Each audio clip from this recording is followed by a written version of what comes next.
Hello, good morning. আজকে সকালবেলা উঠেছি আর যখন ডিম সেদ্ধ খাচ্ছিলাম তখন থেকে ভিডিওটা স্টার্ট করলাম।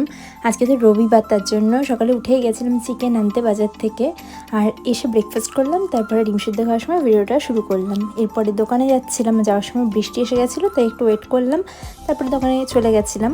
আর এরপরে বাড়ি এসে খেলাম মৌসুমি লেবু, যেটা আমি অলমোস্ট রোজই খাই, তোমরা ব্লগে দেখতে পাও।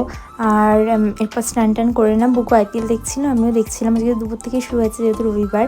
এরপর দুপুরে খেলাম ভাত, এটা মনে হয় কচুরলতি না কি একটা হবে, স্যালাড ছিল, আর এখানে সানডে স্পেশাল চিকেন। আর বুকু খেলা দেখছিল ওখানেই, তাই আমি বললাম একটু ভিডিও করে, এখন নতুন ফোন, তার জন্য সব কিছুই ভিডিও করে তোমাদের সঙ্গে শেয়ার করতে ইচ্ছা করছে। এই জন্যই আরও ফোনটা কেনা, যে সুন্দর সুন্দর ভিডিও করব, যেগুলো স্মৃতি হয়ে থাকবে। সন্ধ্যাবেলা মানে বিকেলের দিকে অ্যাফ্রেশটা বানিয়ে নিলাম রান্নাঘরে গিয়ে, আর তারপরে রিলায়েন্স থেকে একটা নিয়ে এসেছিলাম পপকর্নের প্যাকেট 10 টাকা, যেগুলো মা সেটা বানালো, খেলাম। আর এরপরে হিমাদ্রি আসলো, ও নতুন ট্রিপে যাচ্ছে, লাদাখ যাচ্ছে ও, তো যাওয়ার আগে দেখা করতে এলো, প্রায় 1 মাসের গল্প। যাই হোক, চলো আজকে দিনটা এইভাবেই কাটালাম, বাই।